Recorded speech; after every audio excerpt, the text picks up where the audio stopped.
Pour le commun des mortels, c'est déjà très compliqué de rester confiné dans son appart ou même dans sa maison pendant un mois. Alors imagine rester enfermé dans l'équivalent d'une boîte de conserve pendant 6 mois.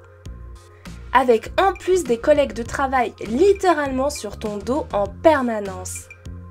Je ne sais pas comment ça se passe dans l'espace, mais pour rappel, sur Terre, le confinement en couple a causé sans doute plus de divorces qu'un séjour longue durée en Thaïlande. 8, 7, 6. Bref, on a beaucoup à apprendre de la résistance mentale des cosmonautes.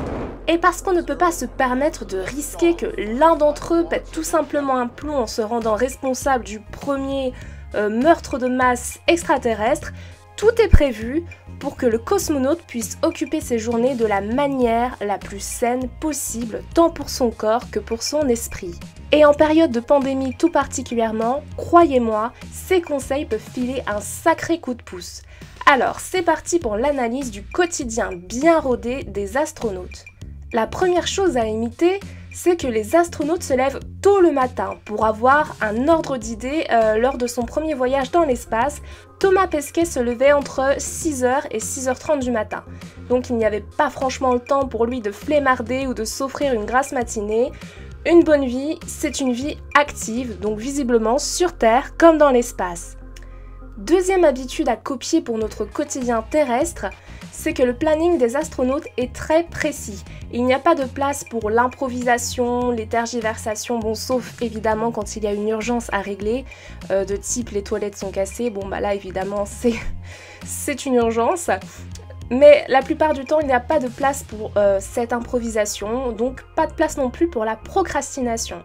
Il n'y a pas de mode non finalement j'ai pas le courage de faire ça aujourd'hui, car tous les cosmonautes suivent leur emploi du temps à la lettre sans se poser de questions, et quelque chose me dit qu'avec ce type de super productivité, ils doivent atteindre un sacré paquet d'objectifs là-haut.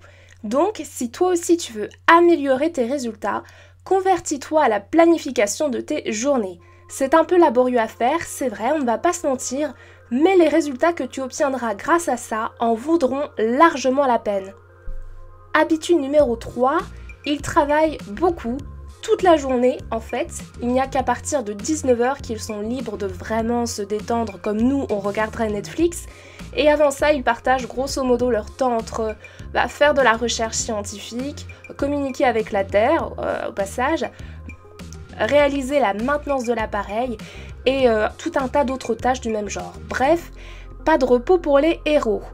Habitude numéro 4, ils font du sport. Et il ne s'agit pas là d'aller à la salle une fois par semaine, comme on peut dire des fois oui moi je fais du sport. Et bien là on parle quand même de 2 heures de sport par jour, donc oui ça veut dire 2 heures de sport par jour tous les jours. Et le plus souvent, enfin en tout cas c'était comme ça lors du voyage de Thomas Pesquet en 2017, c'est le soir de 17h à 19h. Donc il faut dire qu'il y a de quoi faire dans leur maison flottante qui cumule tapis roulant, vélo d'appartement et même machine de musculation. Donc c'est plus officiel que jamais, mais le sport est absolument nécessaire pour une bonne santé mentale et une bonne santé physique. Habitude numéro 5, les astronautes récupèrent en s'offrant environ 8 heures de sommeil pour recharger leur batterie. Et ça c'est un conseil qui est trop souvent négligé malheureusement. Alors que c'est tout aussi important de reposer son corps que de savoir le pousser quand on a besoin qu'il performe.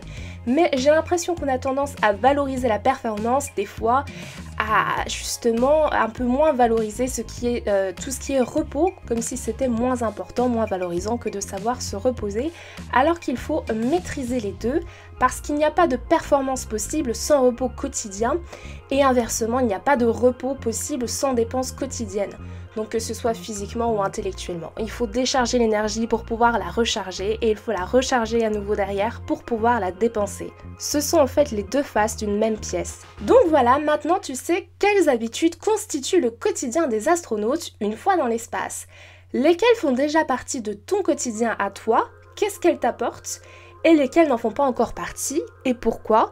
Et si elles n'en font pas partie, est-ce que tu envisagerais éventuellement d'en implémenter une ou plusieurs? Et qu'est-ce que tu penses que ça t'apporterait? Voilà, dis-moi tout dans les commentaires et en attendant, moi je vous dis à très vite pour une prochaine vidéo.